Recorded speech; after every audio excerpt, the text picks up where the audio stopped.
Olá, bem-vindo de volta. Hoje nós vamos fazer uma análise crítica. Cada aluno já fez a sua versão dessa análise crítica, mas infelizmente a gente não pôde socializar essa análise crítica sobre a música do Gabriel Pensador, de 1995, a música Estudo Errado. Então agora eu vou conversar com vocês sobre a música em si.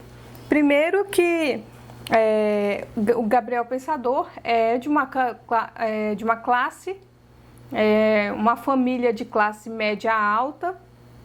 O pai é médico, a mãe era doméstica, mas ele era bem-sucedido. Os pais eram bem-sucedidos, ele morava em lugares, em condomínios e etc. Então ele tinha um certo privilégio social. Só que ele se interessou em determinado momento pelo rap.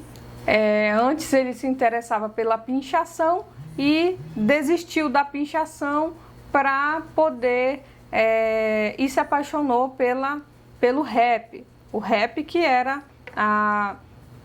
de origem suburbana, e o Gabriel não era. Então o Gabriel teve que enfrentar certas dificuldades para conseguir alcançar o seu espaço de fala. E hoje Gabriel Pensador é um dos maiores compositores de rap e um dos maiores escritores de poesia do Brasil. Eu diria dessa forma porque admiro muito o jogo de palavras e de rimas que ele tem. Mas tirando a língua portuguesa, a música começa com uma chamada. Então, toda vez que a professora entra na sala de aula, ela começa uma chamada. E aquela chamada dura 15, 20 minutos, dependendo da quantidade de aluno. Então, vai chamando de um por um, dá falta ali para quem faltou e etc. E isso é muito arcaico. Até hoje eu me questiono até quando a gente vai ficar fazendo essa frequência de alunos através de quem está aí, quem não está. Por que já não existe um sistema eficiente em que o aluno coloque a sua biometria lá na sala de aula e dê sua frequência? Eu acho que já se passaram mais de 20 anos desde a composição da música. E 27 anos se passaram. Não, 25 anos se passaram desde a composição da música. Então, e nós ainda fazemos a chamada, inclusive em nível superior. Eu acho que apenas no Instituto Federal de Belém, que é a capital, apenas lá tem a biometria. Na hora que você entra, você coloca o seu dedinho lá e sua frequência já foi lançada. E se você sair, você também precisa colocar o dedinho lá e lá vai estar dizendo que horas que você saiu. Então, eu sou a favor desse tipo de tecnologia para auxiliar o professor e o professor não ficar se enchendo de frequência para mandar. Eu acho que é sobrecarregar demais o professor. Então aqui já tem um ponto que eu acho relevante, que é o sobrecarregamento desse professor, que tem que fazer essas chamadas em todas as salas que ele entra. Mas vamos avançar. Juquinha é o principal personagem, então ele pergunta: eu estou aqui para quê? Será que é para aprender? Ou será que é para sentar, me acomodar e obedecer? Percebam que Juquinha não é um aluno qualquer. Ele não é o Aderbal, ele não é a Aninha. O Juquinha, ele tem um senso crítico que é inerente à personalidade dele. Ele é rebelde, ele fala na cara e ele se pergunta: o que eu estou fazendo aqui se eu não estou aprendendo nada? Por que eu estou aqui se eu não posso nem me mexer? se eu tenho que só sentar e obedecer? Então, esse ensino vem de uma raiz dos jesuítas com o ensino tradicional lá da palmatória, em que você tem que ficar lá sossegado, porque senão você apanha. Então, essa ideia de palmatória ainda tem resquícios dela na educação do Juquinha, que é para sentar, se acomodar e obedecer. Não refutar, não perguntar, não questionar. Então, começa por aí. Eu estou tentando passar de ano para o meu pai não me bater. Poxa, que incentivo ele tem em casa, né? Porque se o incentivo dele é não levar uma surra, nossa, a educação e o ECA naquela época estava complicado também, né? Você não receber uma surra por não passar de ano, né? E, enfim, o único incentivo que você tinha é não preciso dessa surra, eu não quero essa surra, e é o jeito, não tem outra saída. Ele fala lá na frente, eu não tenho outra saída, tenho que passar de ano.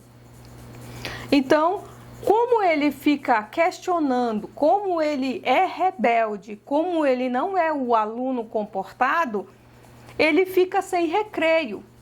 E quando ele fica sem recreio, ele diz que fica de saco cheio. E ele fica sem recreio de saco cheio porque ele não fez o dever de casa. Então, sem recreio, de saco cheio porque ele não fez o dever de casa, é sacanagem. Então, ele fica mais revoltado ainda. Ele diz que a professora está de marcação com ele, porque sempre pega ele disfarçando, espiando, colando da prova dos colegas. E como forma de punição, ela dá um 0 para ele, bem grandão, e esfrega na cara dele o 0. Tá aqui o 0 que tu tirou porque tu é muito comportado, porque tu fica colando isso e aquilo. A gente sabe o sermão muito bem nesse tipo de ambiente. Então, quando ele diz que quando chega o boletim na casa dele, né, ele passou de ano. Mas não foram com as melhores notas, porque ele se escondeu quando o boletim chegou, né? Quando o boletim chega lá em casa, eu me escondo. Por quê? Porque eu não quero apanhar. E esse é o único incentivo que ele tem. Então, o Juquinha, ele diz o que ele quer. Ele quer jogar botão, videogame, bola de gude, que são coisas muito mais interessantes para ele do que ir para a sala de aula. Mas os pais dele diz: eu quero que você vá para a aula e estude. E ele diz: então eu vou. Então, dessa vez, para acabar com essa encheção de saco, dessa vez eu vou para casa, dessa vez eu vou estudar até decorar tudinho. E para me dar bem, a mãe dele até acha que está incentivando, então deixa ele ficar acordado até tarde, decorando a lição, porque a prova é no outro dia, ou aumenta a mesada dele. E aí ele fala que esse dinheiro que ele ganha, ele compra mais revistinha de mulher pelada. Então percebam que nessa época, esse possível aluno poderia ter facilmente, e eu lembro que na minha época os meus colegas, eles iam para a escola com umas revistas dentro da mochila e cercava de colegas olhando, e eu ficava me questionando o que eles estão vendo, por que eu não posso ver também? Então eles tinham fácil acesso às revistas pornográficas. Às vezes eles até pegavam dos próprios pais essas revistas e levavam para a escola. Então ele ganha lá o aumento de mesada porque ele vai estudar, e ele diz que a diversão na casa dele é limitada. Ele não tem a atenção do pai, porque o pai não tem tempo para nada. E a entrada, acesso à cultura, o acesso à cultura é limitado, porque quando ele chega lá na frente para assistir o cinema, ele é barrado e é mandado de volta para casa. Então, ficar na rua não pode. Quando assiste televisão, só tem desgraça. Tá lá um corpo estendido no chão e os pseudo-jornalistas sambando em cima do corpo e fazendo sensacionalismo que a TV brasileira adora, e os brasileiros abraçam esse sensacionalismo de jornal fuleira. Desculpa a palavra, mas é jornalzinho barato, jornalzinho mequetrefe que faz sensacionalismo em cima da desgraça dos outros. Não tem meu respeito esse tipo de sensacionalismo. Então, ele é revoltado também com a televisão, porque ele pergunta, quando ele assiste o jornal e fala sobre inflação, e na época a inflação era muito maior do que é hoje, ele diz, na hora do jornal ele desliga, porque ele não sabe o que é inflação. E uma voz oculta do além pergunta, ué, não te ensinaram? Ele disse, não, nunca me ensinaram. A maioria das matérias que eles dão, ele não disse todas. Ele disse, a maioria das matérias que eles dão eu acho inútil, em vão, pouco interessantes ou inútil. Então, ele define categorias aí.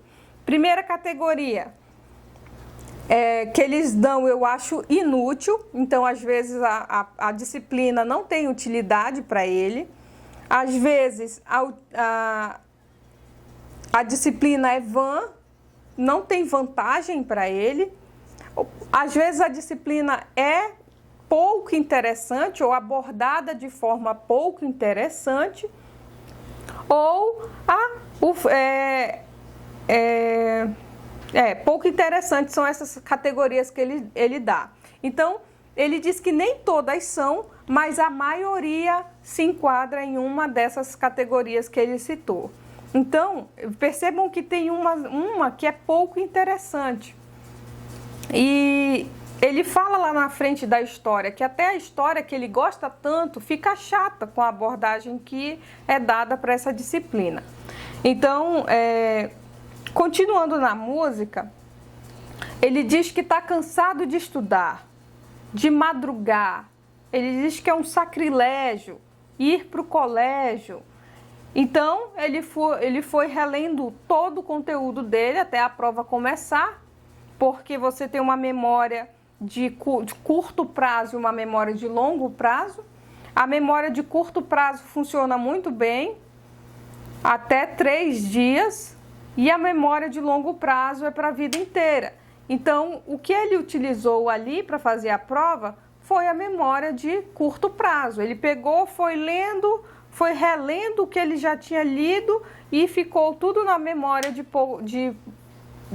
pouco prazo, de curto prazo, e depois essa memória, depois que passou a prova, ele largou e não precisou mais dessa memória.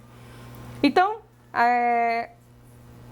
ele fez a prova e voltou louco para contar que para a mãe, porque a gente chega logo com a mãe. Eu lembro que eu tirei um 10 também em matemática e eu cheguei logo para a mamãe. Mãe, tirei um 10 na prova, tirei um 100, eu quero ver quem me reprova. Eu não errei nenhuma questão, não aprendi nada de bom, mas tirei um 10. Aí o pai grita, boa, filhão. Então, o erro, a questão do erro. A questão do erro, ela é, eu diria, pouco trabalhada dentro da educação. Porque se um aluno erra, você pode trabalhar em cima do erro para que ele entenda o que ele errou, por que ele errou e como ele poderia melhorar. Como é que a gente aprende durante as nossas vivências? Eu aprendi que se eu cortar o lápis e colocar o dedo na frente, eu vou me cortar. Mas como que eu aprendi isso? Quando eu me cortei. Então eu errei para poder aprender. Então, o erro nem sempre é ruim. O erro, ele às vezes é bom, mas se você souber dar significado para esse erro. Continuando a música, ele fala que continua, né? Tô cansado de estudar. Ele fala que tirou o 10.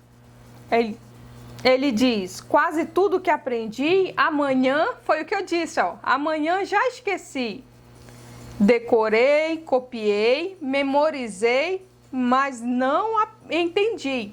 Então ele não entendeu, ele não faz a menor noção do que ele decorou. Ele decorou um monte de palavras estranhas e não sabe o que elas significam. Então, decoreba, ele chama decoreba, é esse método de ensino. Eles me tratam como ameba. Por que ameba? Porque ameba, quem dá importância para uma ameba? Né? Quem dá importância para o QI de uma ameba? Eles tratam como ameba e assim eu não raciocino.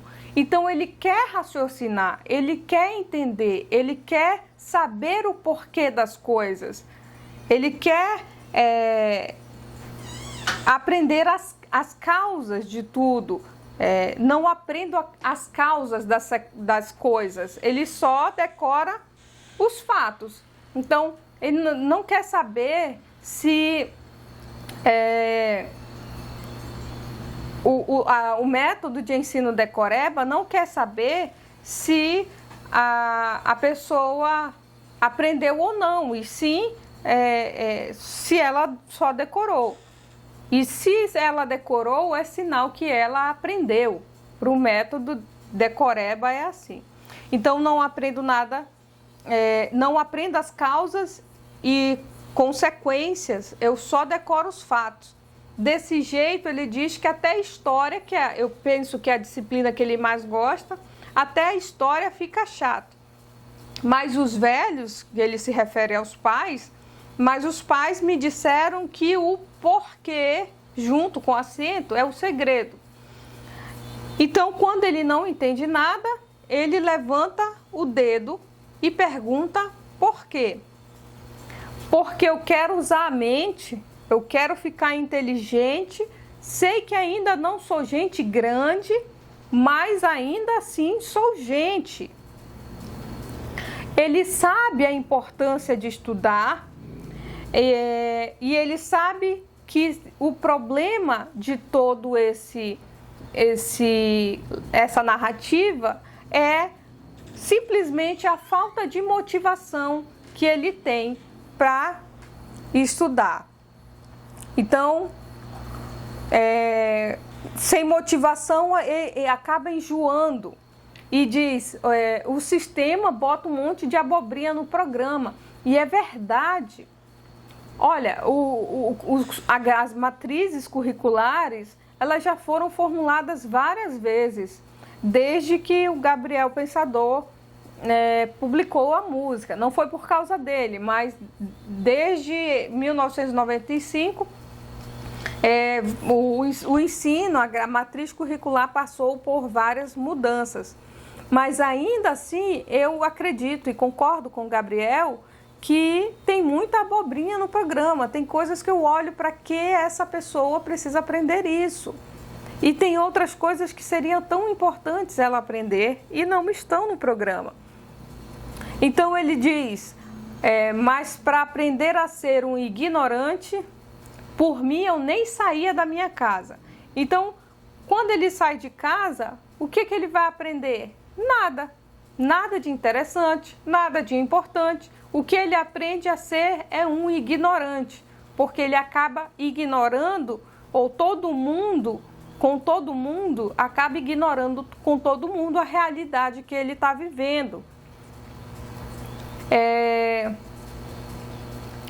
Ele continua dizendo, por mim, eu nem sairia da minha cama. Ele diz que ele gosta dos professores, é um reconhecimento ao mestre que ensina, que tem o papel de ensinar. Então diz, eu gosto dos professores. Ele diz que ele precisa de um mestre. Então ele não põe a culpa no professor. Mas eu prefiro que eles me ensinem alguma coisa que preste, mas o currículo, quem define não é o professor.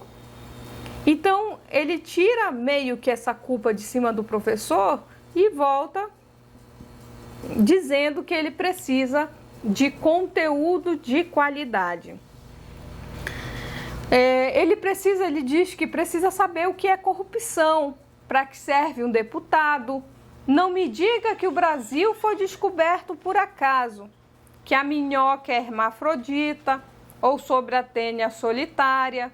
Não me faça decorar as capitanias hereditárias. Gente, capitanias hereditárias, até um dia atrás eu sabia dizer bem umas 10 capitanias hereditárias. E para que eu preciso disso na minha cabeça? No que a capitania hereditária vai influenciar na minha vida? Eu sabia os nomes dos coronéis de cada capitania hereditária, mas não precisa decorar isso. Não é necessário decorar isso. Então, não me diga que o Brasil foi descoberto por acaso, né? Ele fala sobre a minhoca hermafrodita, ele faz uma crítica às ciências, no caso, diretamente para as ciências, porque fala da minhoca hermafrodita, da tênia solitária, e faz uma crítica à história também. Percebam aqui, olha, isso aqui é interessante. Ele faz uma crítica à história, não me diga que o Brasil foi descoberto por acaso. Ele faz uma crítica à biologia, por minhoca hermafrodita, tênia solitária. Ele faz uma crítica às capitanias hereditárias, então o ensino de história. E ele dá um grito e diz, vamos fugir dessa jaula. Hoje eu estou feliz, matou o presidente? Não, a aula. Infelizmente, né? Isso aqui, essa parte, inclusive, ele pega de uma outra música dele, que ele fala que hoje eu estou feliz, matei o presidente. Foi na época do Fernando Henrique Cardoso, se eu não me engano.